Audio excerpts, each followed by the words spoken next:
So my name is Matt Gutwein. I'm from Indiana, and I previously taught constitutional litigation and civil rights at the Indiana University Maurer School of Law. Good morning, Rhode Island. I'm Anna Terry Flores. I'm a former state senator in Miami, Florida. More importantly, I participated in the We the People program and was also part of Unit 5. So good luck today. Good morning, Rhode Island. My name is Gus Chin. I'm a municipal judge from the state of Utah. And can you please introduce yourselves? My name is Zoe DeChance. I am Matthew Martin. My name is Davis Carter. My name is Jiga Sinadella. My name is Thomas Powers, and we are freshmen at Mrs. O'Brien's We the People class in North Smithfield High School. Well, great. Well, of course, we're talking about question 2 today, and I'll read the question. A Bill of Rights is what the people are entitled to against every government on earth, general or particular, and what no just government should refuse or rest on interference. Do you agree or disagree with Thomas Jefferson? What are the advantages and disadvantages of a national Bill of Rights as compared to state Bill of Rights? What are the differences between positive and negative rights? And which are more important to the preservation of liberty? You may begin. In 1791, the Bill of Rights was ratified after years of debate between Federalists and Anti-Federalists. The Anti-Federalists feared that without a national Bill of Rights, the rights of the people would be violated and the national government would take control. While Federalists argued that this addition to the Constitution was unnecessary, the Anti-Federalists argued that every citizen of every country should have these enumerated rights, and they managed to attain these goals. As Walter Lippmann stated, quote, "The Bill of Rights does not come from the people and is not subject to change by majorities. It comes from the nature of things. It declares the inalienable rights of man not only against all government, but also against the people collectively," end quote. These were powerful words that can show us how essential these rights are. The people of any country are entitled to protection of their rights. A Bill of Rights has been seen as a crucial part of government by many. Thomas Jefferson said, quote, "A Bill of Rights is what the people are entitled to against every government on earth, general or particular, and what no government should refuse or rest on interference." He felt that without specific enumeration of rights, a government would have too much control over the people. In his letters to James Madison, Jefferson convincingly argued that a Bill of Rights was vital because it put a, quote, "check in the hands of the judiciary," end quote. These rights have been used to maintain a sense of stability in the nation and have been successful. Even during the establishment of the Constitution, most of the American population would not accept the 1787 Constitution unless a Bill of Rights was added. The people felt like they deserved guaranteed rights in this new government. Overall, Thomas Jefferson's assertion that a Bill of Rights is necessary was correct.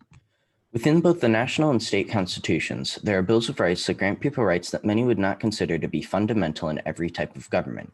Though, in earlier times of America, back when the Articles of Confederation still existed, bills of rights were only part of state constitutions. According to Federalist 84, this was one of the reasons a Bill of Rights was not needed at the federal level. Also, the national government's Bill of Rights would very clearly overpower the state Bill of Rights, which might limit the states too much, and some people could see it as a potential start to tyranny. In addition, state constitutions allowed for their constitutions to adhere to their people, while the national constitution would not grant rights that are necessary in some states, but unnecessary in others. At the same time, though, this allowed for the national government to stop unjust laws from places like the South when it came to slavery. Having the National Bill of Rights able to be changed as well by adding new amendments is another positive, as it allows rights to be guaranteed much later into the future. To sum up, when creating the National Bill of Rights, the founders had to consider many positives and negatives, but when looking at all the evidence, they felt these positives far outweighed those negatives. Over time, the types of rights that people believe should be protected have changed. Our founders were most concerned about negative rights, which limited the government and prevent them from having too much power. Amendment 1 of the Constitution states that, quote, "Congress shall make no law respecting an establishment of religion or prohibiting the free exercise thereof or abridging the freedom of speech or of the press or of the right of the people," end quote. This means they cannot make laws which limit people or religion. Negative rights are more for preserving liberty because it keeps the government limited. Over time, people have come to believe that government can help provide important services and opportunities, such as healthcare or a minimum wage. For example, the Rhode Island constitutions had rights to their education in their Bill of Rights. Many state constitutions have more positive than negative rights. The difference between positive and negative rights are clear cut on how they help the people. In 1791, the Bill of Rights was ratified after years of debate between Federalists and Anti-Federalists. A Bill of Rights has been seen as a crucial part of government by many. Within both the national and state constitutions, there are bills of rights that grant people rights that many would not consider to be fundamental in every type of government, and the differences between positive and negative rights are clear-cut on how they help the people. Well, thank you. Let me start out with a broad question. The Supreme Court has recognized a number of rights that are not expressly found in the language of the Constitution. Just one example would be the Obergefell case, where the Supreme Court recognized the right of same-sex individuals to marry. Can you talk about when is it appropriate and proper, and under what analysis should the court use to decide when to recognize rights that are not found expressly in the text or language of the Constitution? One big thing for when it comes to rights that aren't expressly stated in the Constitution is that when the government is infringing on those potential rights, there needs to be a compelling state or government interest in doing so.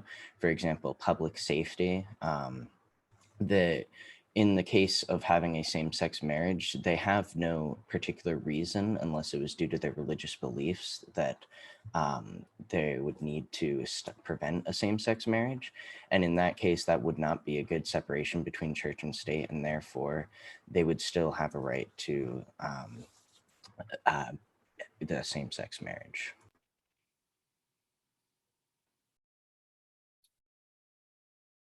Other thoughts on when, under what circumstances it's appropriate for the court to recognize rights that are not in the text?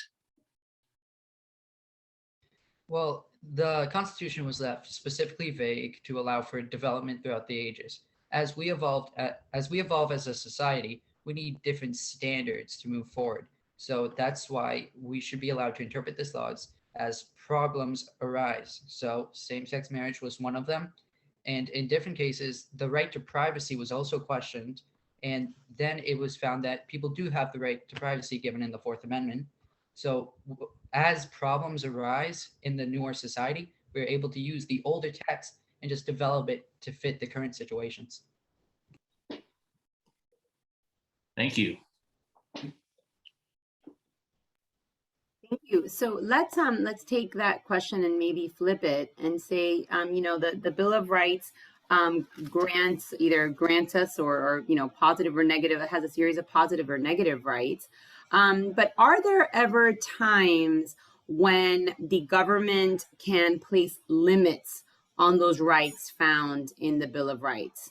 And if there are, what are the circumstances of when they can?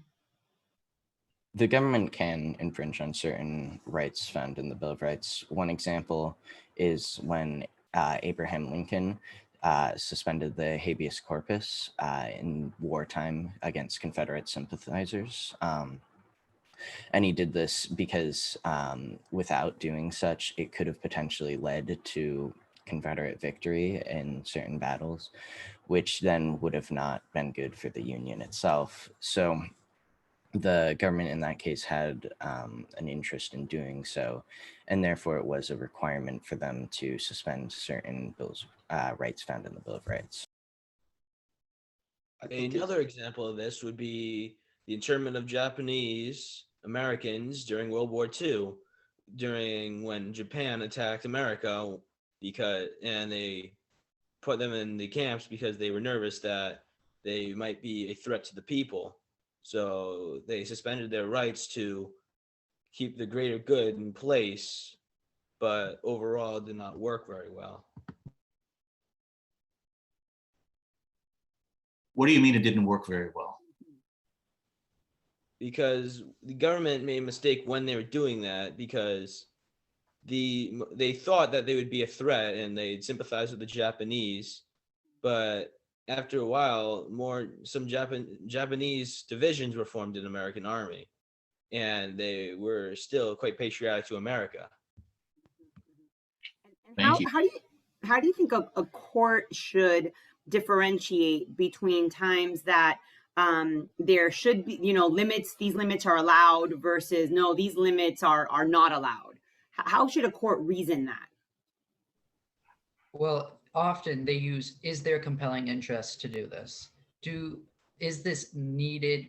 Mainly when a restriction is put in place, it is for the safety of the nation, to make sure the nation can move forward healthily and, once again, safely. So if they feel that there really is a need and people are showing that this is needed, then the restriction will be put in place. Let me toss a question at you as a team.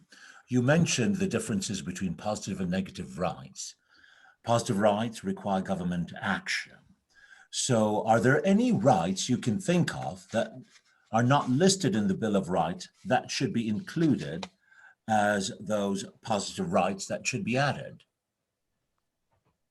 I believe a national right to education should be one of the additions to the Bill of Rights, because many students some people do not go without an education, and they can't participate in the civic society of America today, and they have a harder time of differentiating right from wrong and a good from bad candidate for political positions.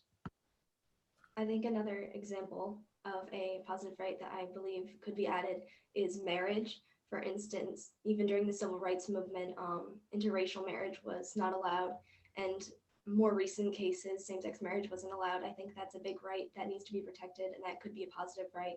And I've heard a lot of different cases that debate this. Okay. Let me ask this. What if the Rhode Island legislature passed a law that said all United Methodists can no longer gather and worship? Any problem with that law? There would be a big problem with that law, because the law in this scenario is not a neutral law. As shown in the court case Employment Division v. Smith, in which Indian tribe had tried to use hallucinogenic drugs, the Supreme Court disagreed that they had the right to use those drugs because they were legal to everyone, not just that religious group. So it violates the First Amendment, is what you're saying? Yes. So, but the language of the First Amendment says Congress shall make no law respecting the establishment of religion. Congress didn't do anything in this case. It was the Rhode Island General Assembly. So why does the First Amendment apply to that case when the language of the Constitution only says Congress, not Rhode Island? A lot of different rights are being included into the state constitutions that they have to protect these as well. It's a lot of these types of rights the national government needs to make sure that the states follow as well. I think this is one of them. States need to protect these rights just as much as the national government. But that's not what the language of the Constitution says. The language just says Congress. And I think to bring up an earlier point that was made by one of my colleagues, I think it is because times are developing more, society has developed more, and the Constitution was made to be very, very, free for interpretation. So I think despite it specifically stating Congress, I think it is much better in this scenario to interpret it as saying the government as a whole cannot do such. And that's time. Thank you very much, Rhode Island. Really a wonderful conversation and presentation. It was really wonderful to hear from you all. Congratulations to you again. And now the judges will be giving you some feedback.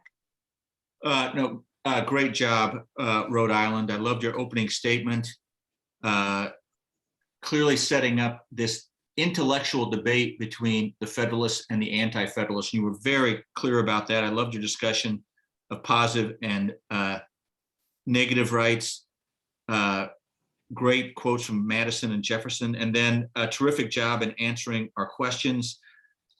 Great reference to Lincoln and habeas corpus. Wonderful historical example. Good reference to Korematsu and the interning of Japanese. I would have loved for you to actually mention the name of that case. I think that would have made it even stronger to say the words Korematsu. That's always helpful in this competition.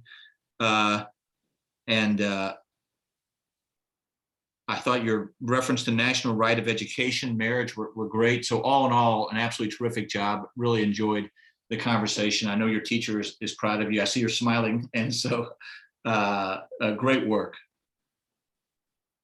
Yes, I agree. A really great job for this group, and congratulations on making it this far and representing your state so well. I think you all had a great prepared statement, really just kind of hit all the points that were referenced in the question and in the follow-ups. We gave you some tough follow-up questions, but you all were able to respond, respond and give your reasons as why, perhaps you agreed or disagreed with what the questions that we were asking. So again, I think you guys did a really great job. I thoroughly agree with my colleagues. I loved your approach. I could tell that you were well prepared by your teacher. And you indicated at the outset you're a freshman. Let me suggest that given what you've demonstrated today, 3 more years from now, as you are seniors, the knowledge and skills you develop through the civic education process, I hope you will utilize it as you have indicated to help advance movement in our country to bring us to an even better spot than we are today. Wonderful job. Well done. Good luck to you all. Yeah. Best of luck. Really enjoyed it. Absolutely wonderful.